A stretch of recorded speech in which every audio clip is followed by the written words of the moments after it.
اجتہادی غلطی ہوئی تھی. تو حضرت علی رضی اللہ تعالی عنہ کے لیے جائز تھا کہ حضرت معاویہ کے خلاف تلوار اٹھائیں, لیکن حضرت معاویہ رضی اللہ تعالی عنہ چونکہ آپ کو ابھی تک خلیفہ ہی نہیں مانتے تھے تو ان کے لیے بھی جائز تھا کہ وہ اپنے دفاع میں تلوار اٹھائیں. اس سے پتہ چلا کہ صحابہ کے درمیان جو اختلاف ہوئے وہ ذاتی بغض و عناد کی بنیاد پہ نہیں ہوئے. کتنی بڑی دلیل ہے یہ. حضرت علی حضرت معاویہ رضی اللہ عنہما کے درمیان جو جنگیں ہوئیں کہ یہ لڑائی ذاتی بغض کی بنیاد پہ نہیں تھی, ہر ایک کا ایک موقف تھا جو اس موقف کو درست سمجھتا تھا. کہ حضرت معاویہ رضی اللہ تعالی عنہ کا موقف یہ تھا کہ حضرت عثمان کے قاتلوں سے قصاص لیا جائے. جب تک قصاص نہیں لیا جاتا حضرت علی کی خلافت کو ہم تسلیم نہیں کرتے, اور جب خلافت تسلیم ہی نہیں کی ہے تو ہمارا شمار باغیوں میں نہیں ہوگا. تو باغی کی ان کی نظر میں جو ڈیفینیشن تھی وہ یہ تھی کہ جو حاکم کے خلاف بغاوت کرے. تو جب ہم نے مانا ہی نہیں ہے, جب حضرت عثمان کے قاتل قتل کیے جائیں گے تو ہم آپ کے ہاتھ پہ بیعت ہوں گے. دوسری طرف حضرت علی رضی اللہ تعالی عنہ تھے جن کا موقف یہ تھا کہ لوگ مجھے خلافت کے لیے منتخب کر چکے ہیں تو حضرت معاویہ کو بھی میرے ہاتھ پہ بیعت کر لینی چاہیے. تو حضرت علی رضی اللہ تعالی عنہ کا موقف درست تھا. جو از روئے شریعت قرآن و سنت کی روشنی میں حضرت معاویہ رضی اللہ تعالی عنہ سے اجتہادی غلطی ہوئی تھی, اس مسئلے میں اجتہادی غلطی ہوئی تھی. تو حضرت علی رضی اللہ تعالی عنہ کے لیے جائز تھا کہ حضرت معاویہ کے خلاف تلوار اٹھائیں, لیکن حضرت معاویہ رضی اللہ تعالی عنہ چونکہ آپ کو ابھی تک خلیفہ ہی نہیں مانتے تھے تو ان کے لیے بھی جائز تھا کہ وہ اپنے دفاع میں تلوار اٹھائیں. فقہی اعتبار سے جائز تھا. جائز کا مطلب کہ انشاءاللہ اللہ کی رحمت سے امید ہے کہ یہ اجتہادی غلطی تھی, اس پر ان کو گناہ نہیں ملا ہوگا. اصحاب کا تذکرہ ہو رہا ہے تو مجھے گفتگو میں آج ایک جملہ کہہ دوں حضرت عمار یاسر کا. یہ وہ صحابی ہے جس نے جنگ صفین میں حق اور باطل کا فیصلہ کر دیا تھا. کیونکہ رسالت مآب نے حضرت عمار یاسر, باپ کا نام یاسر ماں کا نام سمیہ, یاسر بھی اسلام کی راہ میں شہید ہوا, ماں بھی اسلام کی راہ میں شہید ہوئی. دردناک شہادت ہے عمار کے ماں اور باپ دونوں کی. ماں بھی شہیدہ باپ بھی شہید, مظلوم اور مظلوم کا بیٹا حضرت عمار. مسجد نبی تعمیر ہو رہی ہے, ہر صحابی ایک اینٹ اٹھا رہا ہے, یہ دو. رسالت مآب نے سے کسی نے کہا کہ یا رسول اللہ عمار مر جائے گا آج, وہ اتنی وزنی پتھر دو اٹھا رہا ہے. رسول نے جا کے حضرت عمار سے کہا عمار تو دو کیوں اٹھا رہا ہے؟ فرمایا ایک اپنے حصے کا ایک آپ کے حصے. اس کے سر کے اوپر گرد پڑی ہوئی تھی, پتھر جو اٹھا رہا تھا تو پتھر اٹھانے کے بعد سر میں گرد پڑی ہوئی. رسالت مآب نے اس کے پگڑی سے اس کے سر سے اپنے ہاتھوں سے گرد صاف کی. گرد صاف کر کے رسالت مآب نے عمار کو سینے سے لگا, عمار میں دیکھ رہا ہوں تجھے ایک باغی گروہ قتل کر جبکہ تو حق پہ کھڑا ہوگا. یہ حدیث پیغمبر نے کہہ دی ہے. کتنی روشن حدیث ہے, کتنی واضح حدیث ہے کہ عمار تجھے باغی گروہ قتل کر, رسول کہہ رہے باغی قتل کریں گے اور تو حق پہ ہوگا. یہ حدیث صحیح بخاری میں امام بخاری نے کہاں پر لکھی ہوئی ہے؟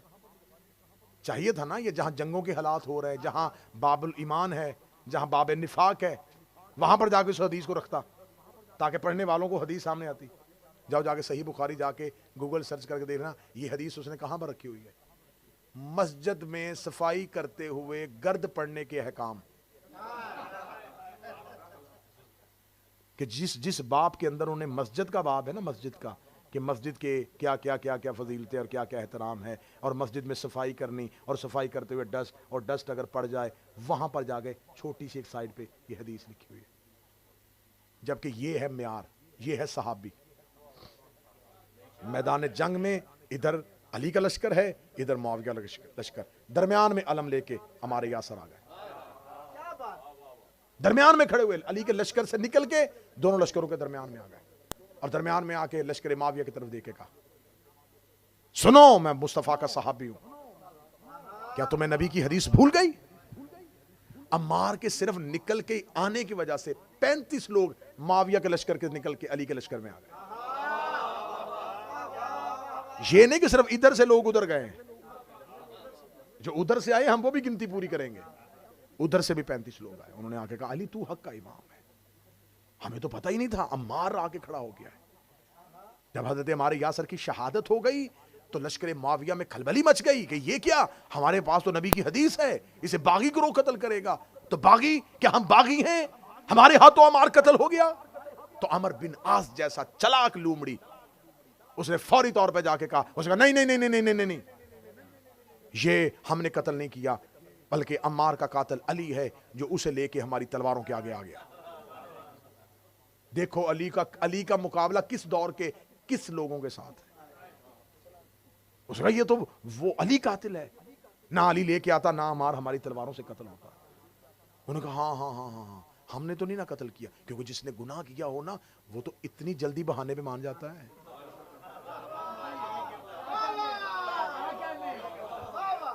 جس نے روزہ نہ رکھنا ہو نا اسے صرف اتنا سا ہاتھ لگائے نا, وہ کہتا ہے بخار ہے نا.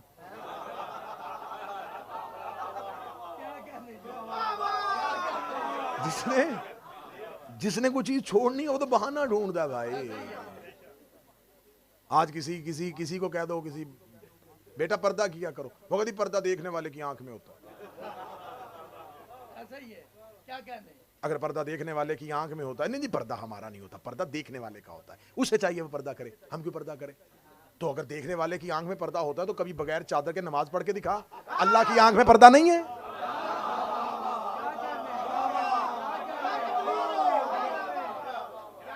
اللہ کی آنکھ میں پردہ نہیں تو بغیر چادر کے نماز پڑھ.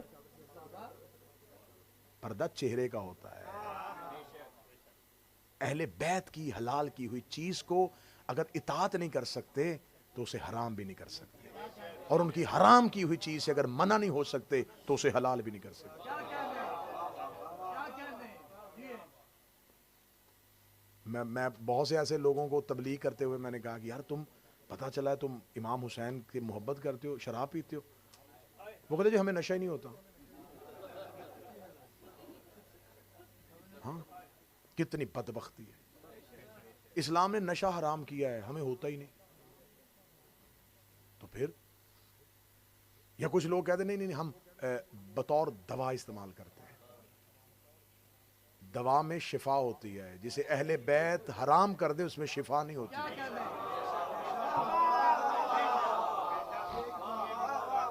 اہل بیت کی حرام کی ہوئی چیز میں شفا نہیں ہے. اہل بیت نے تمہیں منع کیا ہے ہر وہ چیز جو تمہارے عقل پہ غالب آ جائے, جو تمہارے سوچ پہ غالب آ جائے, جو تمہاری فکر پہ غالب آ جائے. پڑھے لکھے دور میں زندگی گزار رہے ہو تو اس کا مطلب یہ نہیں ہے کہ اہل بیت کو چھوڑ دیا جائے. اہل بیت کی اطاعت سے نکل جاؤ. آپ برطانیہ کے ماحول میں رہتے میرے بچوں, اہل بیت کے مذہب میں جو والدین کا احترام ہے وہ کسی اور مذہب میں نہیں ہے. یہ آپ کا کوئی ایکسکیوز نہیں ہے کہ ہم اب انڈیپینڈنٹ ہو گئے ہیں, اب ہم خود فیصلے کرنے کی پوزیشن میں آ گئے ہیں, بس ہمیں اسلام اس بات کی اجازت دیتا ہے. اسلام تمہیں ماں باپ کے سامنے اف کی بھی اجازت نہیں دیتا. اف لفظ نہیں ہے, اف کوئی لفظ ہے, اس کا کوئی ایکسنٹ بھی نہیں ہے کہ آپ نے منہ بگاڑ کے نہیں میں نے بدتمیزی نہیں کی, میں نے تو آپ کہہ کے منع کیا تھا. ابا جی آپ تو ہر بات میں بولتے ہیں, اب آپ کو کیا پتا کہ باہر کیا ہو رہا ہے, اب آپ کو کیا پتا کہ کیا ہو رہا ہے. آپ نے بھی کل ابا جی ہونا ہے. اس دور میں آپ کو بھی نہیں پتا ہوگا. بولو وہ جو کل برداشت کر سکو. اہل بیت کے مذہب میں نہ والدین کا کہ آگے اف اف اف کیا, ایک صرف نفرت, ایک نخوت کا انداز. اف خدا نے اس نطق کو قرآن میں کوڈ کیا. خدا نے کہا اگر تم نے یہ بھی کیا نا میں تمہیں پھر بھی معاف نہیں کروں. جاؤ جا کے اہل بیت کے مذہب میں جا کے پوچھو کہ امیر المومنین والدین کے گستاخ کو منہ نہیں لگاتے تھے. ایک شخص آیا علی کی محفل میں آ کے بیٹھا, امیر المومنین نے کہا اٹھاؤ اسے. اٹھاؤ اس کو میری محفل سے باہر نکالو. انہوں نے کہا یا علی یہ آپ سے بہت پیار کرتا ہے. علی فرماتے ہیں میرے پیار کا فائدہ کیا جب ماں ہی سے نہیں کرتا.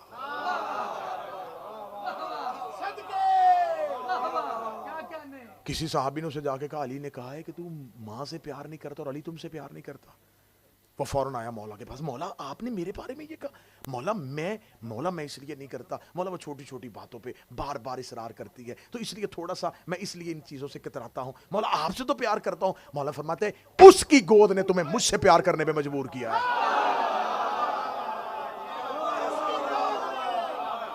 وہ نہ ہوتی تو مجھ سے کبھی پیار نہ کرتا. جس وسیلے سے علی تک آیا ہے اس وسیلے کو درمیان میں رکھ.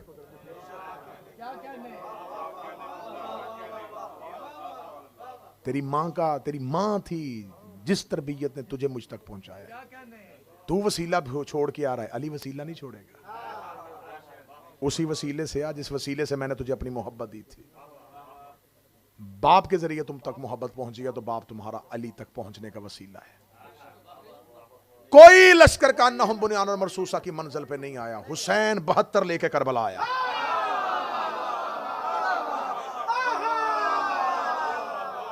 حسین لا کے 72 رکھے کربلا. حسین نے کہا لے میرے اللہ تو آدم سے لے کے میرے بھائی حسن تک. یہ آیت وہیں کی وہیں کھڑی رہی. کون ہیں جو سیسا پلائی دیوار بنے. خدا کہتا اللہ محبت کرتا ہے ان سے. یقاتلونا فی سبیلہ, جو میری سبیل میں قتل کرتے ہیں, جنگ کرتے ہیں, لڑتے ہیں. یہیں سے گفتگو کل شروع کریں گے اور کل شب عاشور اہم مجلس اصحاب امام حسین پہ ہوگی. وہ کس معیار پہ تھے, کیا مقام تھا, کتنا بلند مقام تھا کہ ان میں سے کوئی بھی رضی اللہ نہیں ہے.